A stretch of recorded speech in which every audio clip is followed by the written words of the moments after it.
बेटा, ये मेरी आखिरी ख्वाहिश समझकर पूरा कर लो। पापा, खुदा के लिए ऐसी बातें मत कीजिए। खुदा आपको मेरी भी उम्र दे। नहीं बेटा, नहीं, तुम्हारे सामने तो पहाड़ जैसी लंबी जिंदगी पड़ी है। अभी तुम्हें अपनी जिंदगी में बहुत सारी खुशियां देखनी है। मैं तो अपनी जिंदगी जी चुका हूँ।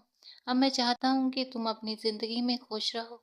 पापा की बात सुनकर उसने एक नजर अपने पास बैठे अरसलान पर डाली थी, जो नजरें झुकाकर बैठा हुआ था।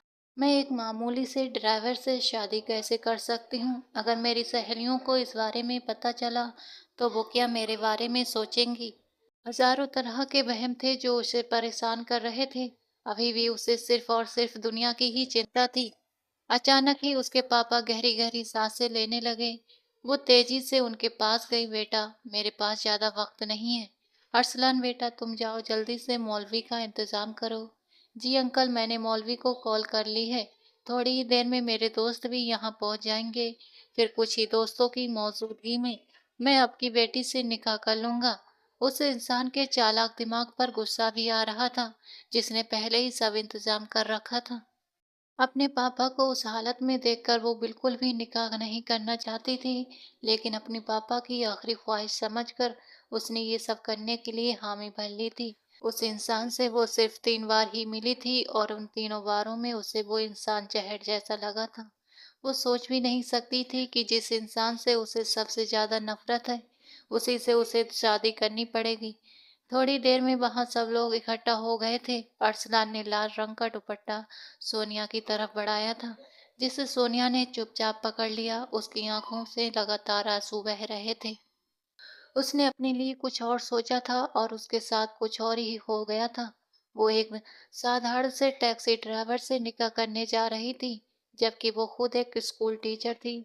उसने हमेशा यही सपना देखा था कि वो किसी बड़े आदमी से शादी करेगी और आराम की जिंदगी जिएगी। लेकिन उसने कभी नहीं सोचा था कि उसकी जिंदगी में ऐसा मोड़ भी आ जाएगा, जहां वो बिल्कुल बेबस हो जाएगी और उसे अपनी मर्जी के खिलाफ फैसला लेना पड़ेगा।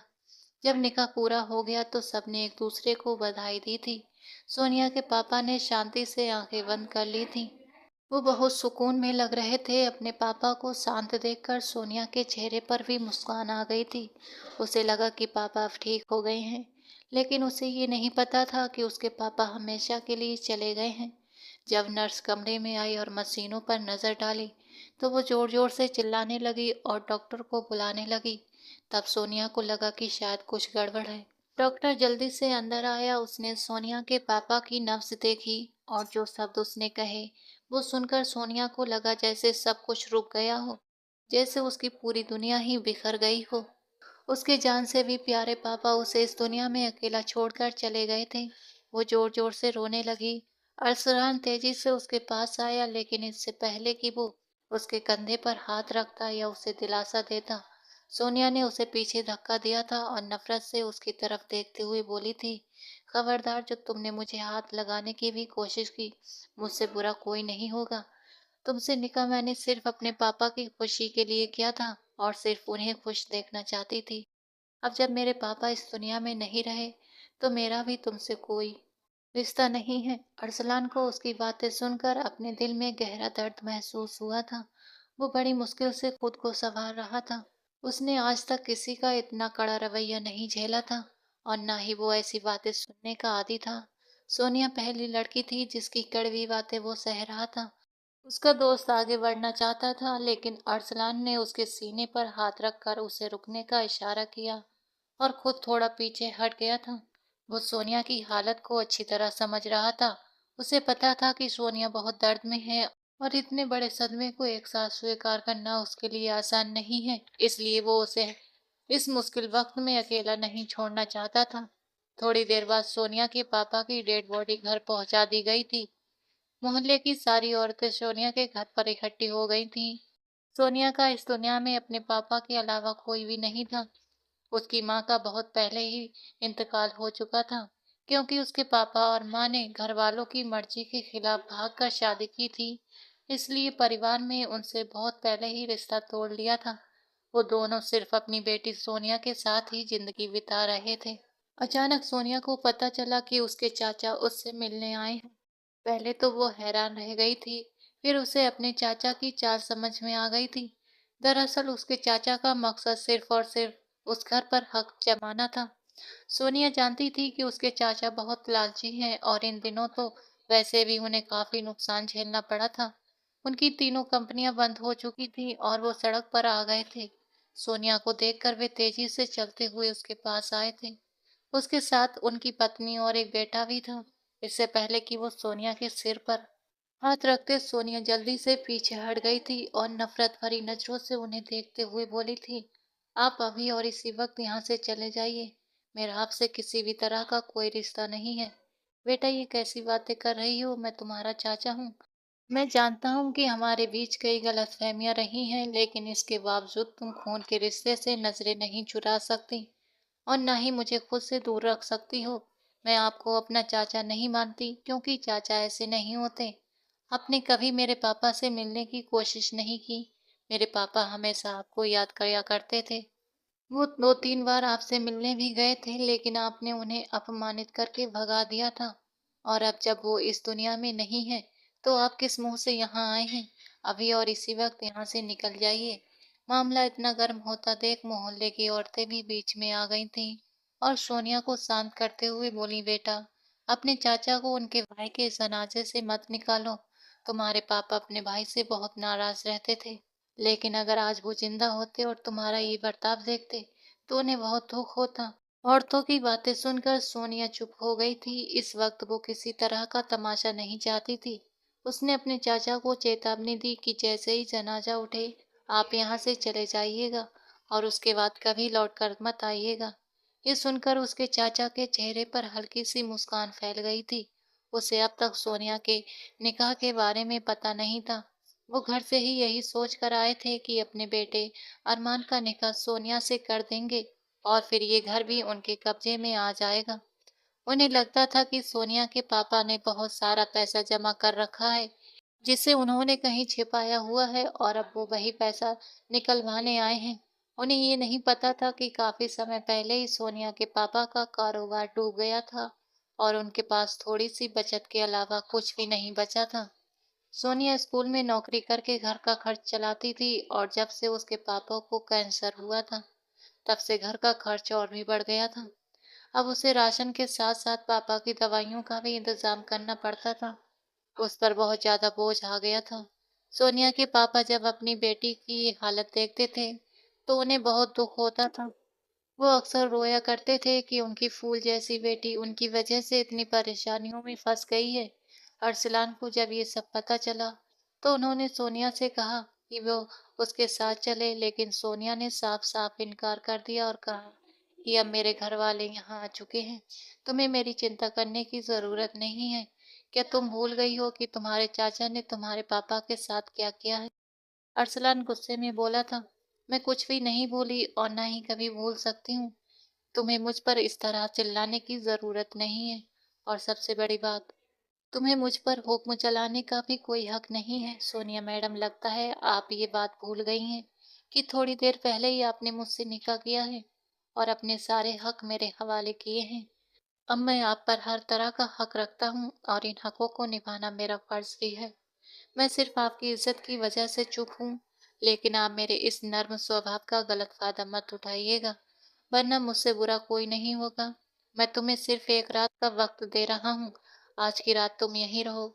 सुबह होते ही मैं तुम्हें अपने साथ ले जाऊंगा और उसके बाद मैं तुम्हारी कोई भी बहानेबाजी नहीं सुनूंगा। और जहाँ तक रिश्तेदारों की बात है, मैं उनकी नीयत को अच्छी तरह से समझ चुका हूँ। वो यहाँ सिर्फ इसलिए आए हैं ताकि तुम्हारे पापा की आखिरी निशानी भी तुमसे छीन ले। मैं तुम्हारे जैसे एक मामूली ड्राइवर के साथ कहीं नहीं जाऊंगी। सोनिया गुस्से में चिल्लाई थी। अरसलान उसकी बात सुनकर कुछ पल के लिए रुक गया था। उसने हैरानी से सोनिया की तरफ देखा और बोला, क्या यही वजह है कि तुम मुझसे इतनी नफरत करती हो? सोनिया ने नजरें चुरा ली और बोली, नहीं, ये वजह नहीं है, बस मुझे तुम वैसे ही अच्छे नहीं लगते। नहीं सोनिया मैडम, अब मैं समझ गया हूँ। तुम्हें इंसानियत से नहीं, सिर्फ दौलत से प्यार है। कोई बात नहीं, अब तो यही ड्राइवर तुम्हारी किस्मत में लिख गया है। अब तुम्हें सारी जिंदगी इसी ड्राइवर के साथ गुजारनी होगी। अरसलान ने अपने चेहरे पर एक कड़वी मुस्कान लाई थी और ये कहकर घर से बाहर चला गया था। लेकिन अंदर ही अंदर वो सोनिया को लेकर बहुत परेशान था। वो जानता था कि वो उसे उसके दुश्मनों के बीच अकेला छोड़कर जा रहा है। उसका दिल ऐसा करने को तैयार नहीं था, मगर वो सोनिया की जिद को भी अच्छी तरह समझता था। उसे पता था कि जब तक सोनिया के साथ कोई हादसा नहीं होगा, तब तक वो सावधान नहीं होगी। सोनिया जब अंदर गई तो ये देखकर हैरान रह गई कि वो बाप बेटा खाना खाने में इतने मगन थे, जैसे बहुत दिनों बाद खाना देख रहे हों। सोनिया को देखकर अरमान ने मुस्कुराते हुए कहा, अरे मेरी होने वाली बीवी, जल्दी आओ और खाना खा लो, वरना सारा खाना खत्म हो जाएगा। नहीं, आप लोग खाइए, सोनिया ने जवाब दिया। अरे सोनिया बेटी, रुक तो जाओ, यहीं बैठो, तुमसे एक जरूरी बात करनी है। सोनिया का मन न होते हुए भी वहीं बैठ गई थी। उसे भी उनसे बातें करनी थी। वो चाहती थी कि जब अब उसका जनाजा हो चुका है तो वो लोग यहाँ से चले जाएं। लेकिन इससे पहले ही वो कुछ कह पाती, चाचा की बात सुनकर वो चौंक गई थी। सोनिया बेटी, मुझे नहीं पता कि तुम्हारे पापा ने तुम्हें ये बात बताई थी या नहीं, लेकिन मरने से पहले उन्होंने एक दिन मुझे फोन किया था और मुझसे बहुत सारी गुजारिश की थी। सोनिया ने गुस्से से अपने चाचा की तरफ देखा। वो अपने चाचा को अच्छी तरह जानती थी। वो ऐसे इंसान नहीं थे। चाचा, मेरे पापा पर इल्जाम मत लगाना बंद कर दीजिए और सीधे बताइए कि आप कहना क्या चाहते हैं। किसी झूठी कहानी के सहारे बात मत कीजिए। मैं आपको कुछ नहीं कहूंगी, सोनिया ने हल्की मुस्कान के साथ कहा था। उसके चाचा का चेहरा अचानक लाल हो गया था।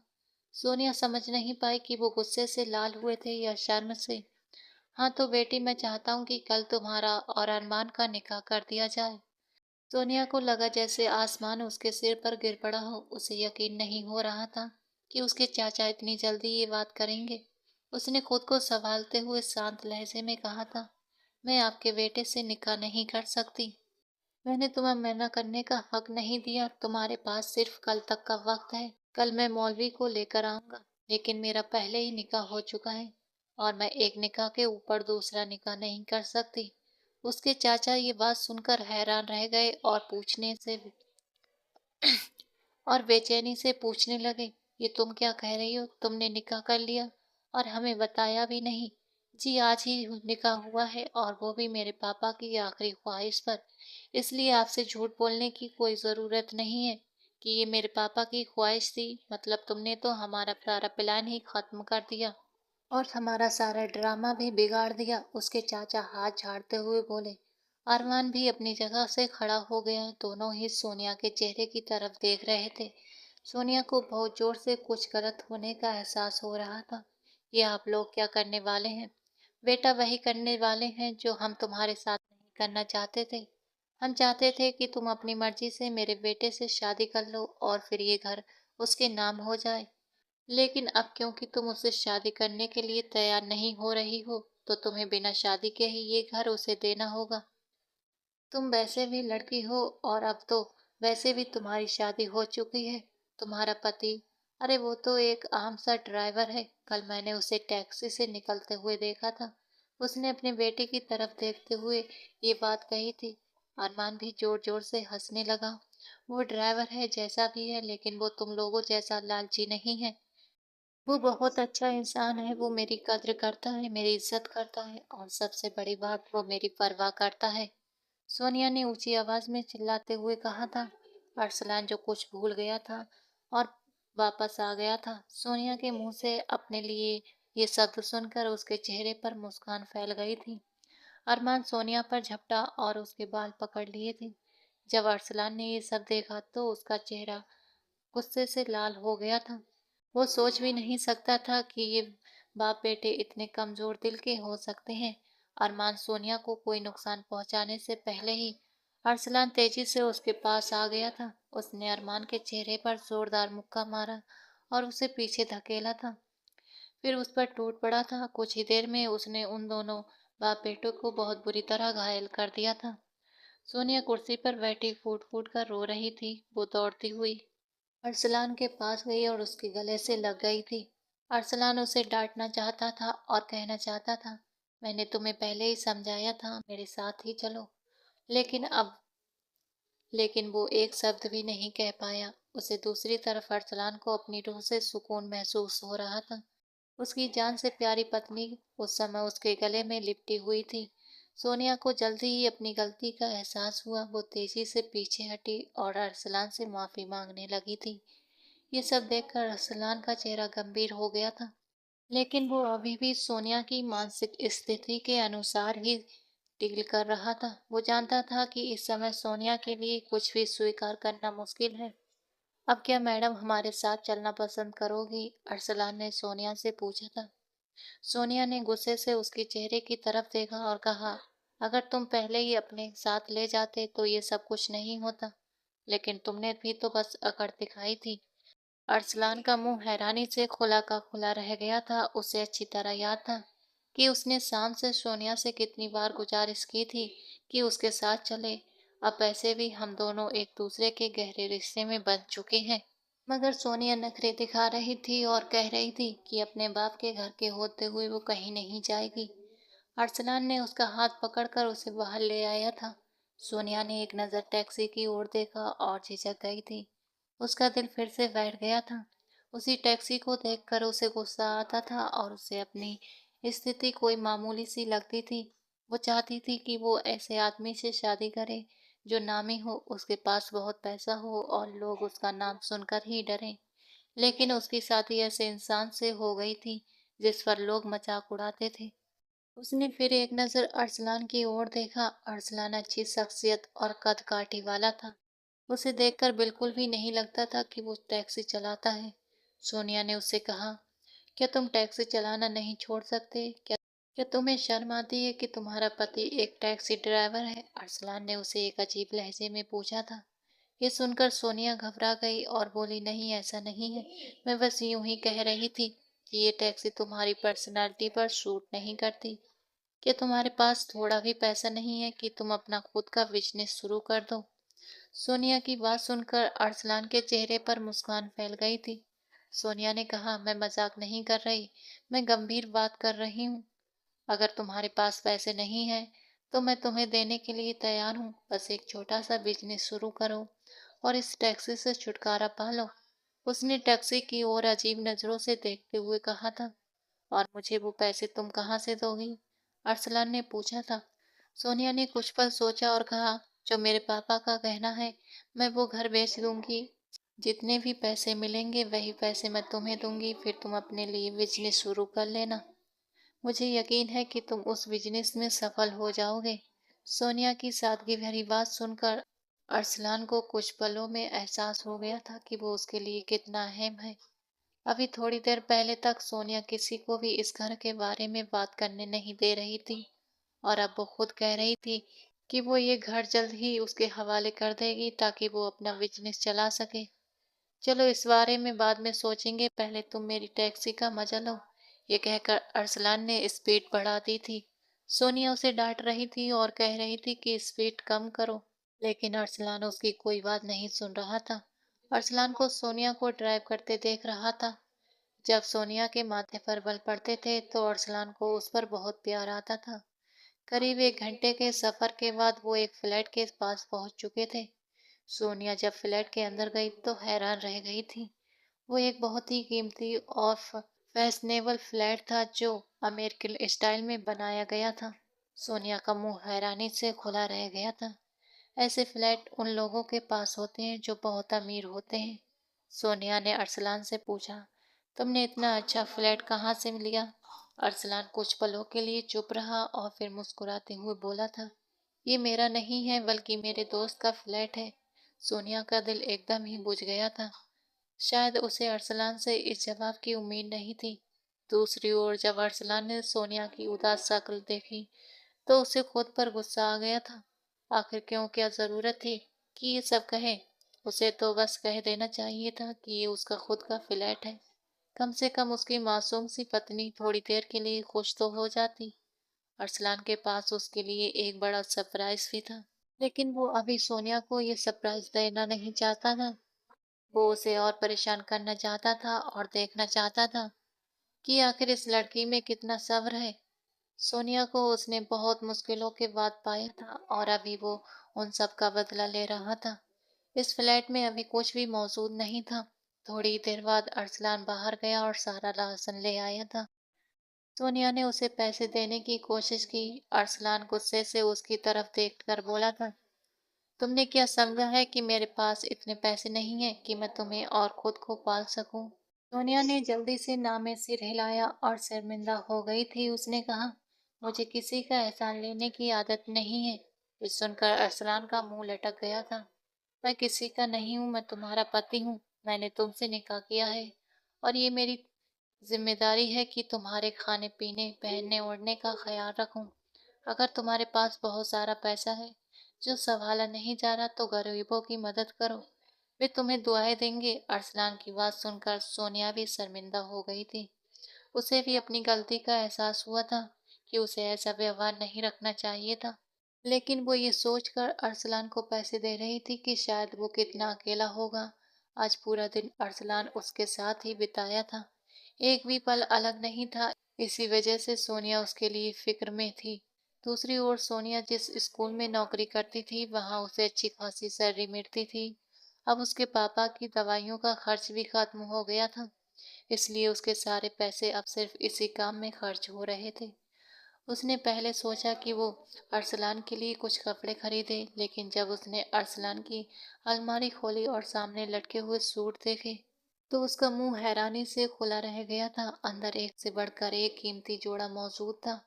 अरसलान जब नहाकर बाहर आया तो सोनिया को अपनी अलमारी की तरफ देखते पाकर मुस्कुराते हुए पूछा था, कहीं तुम्हें मेरे कपड़े पसंद तो नहीं आए? अगर तुम्हें कोई जोड़ा पसंद आ गया है तो तुम भी उसे पहन सकती हो, मैं बुरा नहीं मानूंगा।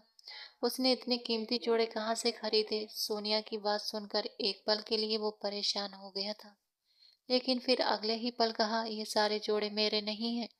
मैंने तुम्हें भी बताया था कि ये फ्लैट मेरे दोस्त का है और उसने अपने कपड़े यहाँ रखे हुए हैं, वरना मैं तो एक गरीब इंसान हूँ, मेरे पास एक नॉर्मल सी शर्ट और पैंट के अलावा कुछ भी नहीं है। सोनिया ने गहरी सांस ली। जब भी वो किसी खुशफहमी में होती थी अरसलान उसकी वो खुशफहमी तुरंत ही दूर कर देता था। सोनिया ने कहा, अब मैं इस फ्लैट में अकेली रहूंगी, तुम्हें यहाँ आने की बिल्कुल भी जरूरत नहीं है। अरसलान ने हैरानी से उसके चेहरे की तरफ देखा और कहा, तो फिर मैं कहाँ जाऊंगा? सोनिया ने मुस्कुराते हुए कहा, ये मेरा मामला नहीं है, तुम खुद ही मुझे इस घर से निकालना चाहते थे और यहाँ लाना चाहते थे। अब मैं यहाँ आ गई हूँ तो मेरी कुछ भी शर्तें हैं, उन शर्तों को तुम्हें मानना पड़ेगा। अरसलान ने गहरी सांस ली और चुपचाप बिस्तर पर बैठ गया था। वो बिल्कुल वैसे ही करने लगा जैसा सोनिया ने कहा था। वो सिर्फ हफ्ते में एक बार सोनिया के पास आता, राशन लेकर जाता और कुछ पैसे भी सोनिया को दे देता। सोनिया के पास अच्छे खासे पैसे जमा हो गए थे। वो उसे इनकार करना चाहती थी, लेकिन अरसलान उसे डांट देता और कहता था, तुम मेरी जिम्मेदारी हो और तुम्हारी ज़रूरतों को पूरा करना मुझ पर फर्ज है। मैंने तुम्हें पहले भी कहा था और अब भी कह रहा हूँ कि अगर तुम्हारे पैसे संभले नहीं जा रहे तो गरीबों की मदद कर दो। मुझे शुरू से ही गरीबों की मदद करने का शौक है, लेकिन मुझे ज़्यादा समय नहीं मिलता। तुम तो ऐसे बातें कर रहे हो जैसे तुम बहुत बड़े बिजनेसमैन हो, सोनिया ने मजाक बनाते हुए कहा था। सोनिया की बात सुनकर अरसलान मुस्कुराया और कहा, ये भी तो हो सकता है कि मैं वास्तव में कोई बहुत बड़ा बिजनेसमैन हूँ। जैसे ही तुम्हारी शक्ल है तुम्हें तो अपने स्कूल में चपरासी भी नहीं रखेगा कोई। ये कहकर सोनिया वहां से उठकर चली गई थी, जबकि अरसलान उस बात पर मुस्कुराया। अरसलान को सोनिया की कोई भी बात बुरी नहीं लगती थी। वो जानता था कि सोनिया बुरे दिल से नहीं कह रही है, वो बस उसका लहजा ही कड़वा है, और यही सोचकर वो उसकी सभी बातें नजरअंदाज कर देता था। जैसे जैसे समय बीत रहा था उसके दिन में सोनिया के लिए प्यार बढ़ता ही जा रहा था। और फिर उसकी जिंदगी में एक ऐसा वक्त आया जिसने अरसलान को तोड़ कर रख दिया था। रात का समय था, वे दोनों फ्लैट की तरफ जा रहे थे। अरसलान आज सोनिया को शॉपिंग करा कर ले गया था। सोनिया ये देखकर हैरान रह गई थी कि जिस चीज पर वो हाथ रख रही थी अरसलान उसे वही चीज खरीद कर दे रहा था। उसने सोनिया को कीमती से कीमती चीज खरीद कर दी थी। अब सोनिया को उस पर शक होने लगा था। अरसलान ने उससे कहा, तुम्हें शक करने की जरूरत नहीं है। अब्बा की कुछ जमीन पड़ी हुई थी, मैंने उस जमीन को बेचा है, उसी से पैसे मिले हैं तो तुम्हारे ऊपर खर्च कर रहा हूँ। ये सुनकर सोनिया को गुस्सा आ गया था।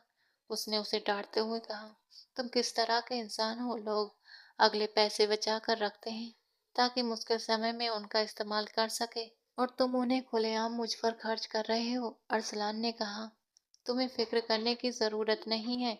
जब मुश्किल समय आएगा तो मैं खुद ही देख लूंगा। तुम फिक्र मत करो, मैं तुम पर किसी भी तरह का बोझ नहीं डालूंगा। सोनिया उसकी बात सुनकर चुप हो गई थी। जब वे घर वापस जा रहे थे तो सोनिया बहुत खुश थी, लेकिन रास्ते में उसे उसकी एक दोस्त मिल गई थी। उसकी दोस्त ने कहा, तुम मेरे साथ मेरे घर चलो। सोनिया ने एक नज़र अरसलान की तरफ देखा तो उसकी दोस्त ने कहा, अरे ड्राइवर को भी वहीं ले आओ, मैं उसके लिए भी उसके खाने का इंतजाम कर दूंगी। तो उसकी बात सुनकर वो शर्मिंदा हो गई थी और बोली, ये मेरा ड्राइवर नहीं है बल्कि मेरे शौहर हैं। इस बार उसकी दोस्त हंसने लगी और बोली, यार कैसी बातें कर रही हो, मुझे पता है कि तुम मजाक कर रही हो। ये तो एक सामान्य सा टैक्सी ड्राइवर है। तुम एक टैक्सी ड्राइवर से कैसे शादी कर सकती हो। चलो अब जल्दी से ड्रामा बंद करो और मेरे साथ मेरे घर चलो। सोनिया को गुस्सा आ गया था। उसने डांटते हुए कहा, मैं किसी भी तरह का मजाक नहीं कर रही, बल्कि सच कह रही हूँ, ये मेरे पति हैं। उसकी दोस्त तेजी से पीछे हट गई और मुंह बनाते हुए कहा था, मुझे तुम्हारी चॉइस पर बहुत अफसोस हो रहा है। मैं सोच भी नहीं सकती थी कि तुम एक ऐसे इंसान से शादी कर सकती हो। खैर, हर किसी का अपना अपना नसीब होता है। चलो, तुम्हारे नसीब में यही सामान्य सा इंसान लिखा हुआ था। ये कहकर वो वहां से चली गई और उसने फिर सोनिया से बात करने की कोशिश भी नहीं की। सोनिया को उसका ये रवैया देखकर बहुत अफसोस हुआ था और उसे बहुत गुस्सा भी आ रहा था। उसके सामने सिर्फ अरसलान ही मौजूद था। उसने अपना सारा गुस्सा अरसलान पर उतारा था और न सिर्फ अरसलान को गालियां दी और बुरा भला भी कहा, बल्कि उसके सामने से टैक्सी ड्राइवर होने पर भी उसे बातें सुनाई थी। अरसलान चुपचाप उसकी सभी बातें सुन रहा था। जब सोनिया को वो फ्लैट के में सामने उतारा तो उसने सोनिया से पूछा, क्या मैं तुम्हारे साथ चलते हुए बहुत शर्मिंदा महसूस होती हूँ। सोनिया ने जल्दी से हाँ में सिर हिला दिया। और अगर मैं तुम्हारी जिंदगी से कहीं दूर चला जाऊं, अरसलान ने उससे पूछा, तो मैं शुक्र अदा करूंगी कि तुम जैसा इंसान मेरी जान छूट गई है।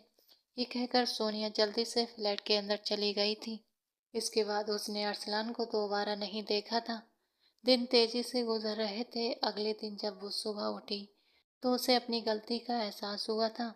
उसे अरसलान के साथ ऐसा व्यवहार नहीं करना चाहिए था। इसमें उस बेचारे का क्या कसूर। वो ये सब जानबूझकर तो नहीं कर रहा था, उसकी तो किस्मत ही खराब थी। सोनिया ने सोचा कि वो अरसलान से माफी मांग लेगी। वो अरसलान का इंतजार करती रही, लेकिन अरसलान दोबारा उसके पास लौट कर नहीं आया था। वो अरसलान को कॉल कर रही थी, लेकिन उसका नंबर भी बंद जा रहा था। ये बात 3 हफ्ते बीत चुके थे, लेकिन अभी तक उसका अरसलान से कोई भी संपर्क नहीं हो पाया था।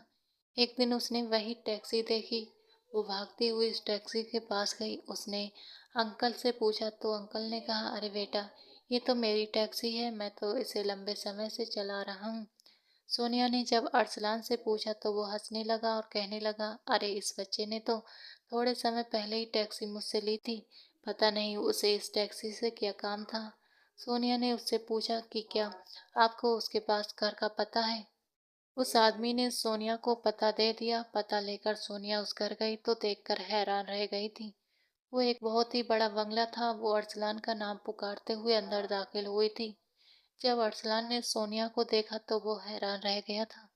सोनिया की आंखों से तेजी से आंसू बह रहे थे। सोनिया भागती हुई उसके पास गई और उसके सीने पर जोर जोर से थप्पड़ मारने लगी थी। नौकरानी ये देखकर परेशान हो गई थी। अरसलान ने उसे अपने हाथ से खींचकर कमरे में ले आया था और नौकरानी से कहा, आपको टेंशन लेने की ज़रूरत नहीं है, मैं सब संभाल लूंगा, और अगर कमरे से कोई आवाज़ आए तो परेशान मत होइएगा। अरसलान ने उसे समझाया, हम केवल और केवल तुम्हें तंग कर रहे थे। मैं कोई टैक्सी ड्राइवर नहीं हूँ, बल्कि एक बहुत बड़ा बिजनेसमैन हूँ। दरअसल एक दिन सोनिया को किसी जरूरी काम से जाना था। वो जल्दी से कॉलेज से बाहर निकली थी। सामने वही आदमी था जो टैक्सी में खड़ा था। दरअसल अरसलान वहां अपनी एक कजिन को लेने के लिए आया था।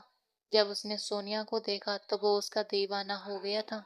सोनिया उसे एक टैक्सी ड्राइवर समझ रही थी। अरसलान ने पास खड़े अंकल को कुछ पैसे दिए और उनकी गाड़ी को लेकर खुद ड्राइवर बन गया था और सोनिया को उसकी मनचाही जगह पर पहुंचा दिया था। इसके बाद वो हर दिन धूप में खड़ा होता कि वो सोनिया को एक नज़र देख सके। फिर जब सोनिया के पिता को कैंसर हुआ और वो जिस अस्पताल में भर्ती हुए, उस अस्पताल को अरसलान फंड देता था क्योंकि इसकी माँ भी कैंसर के कारण ही मर गई थी। अरसलान की सोनिया के पिता से यही साल में पहली मुलाकात हुई थी।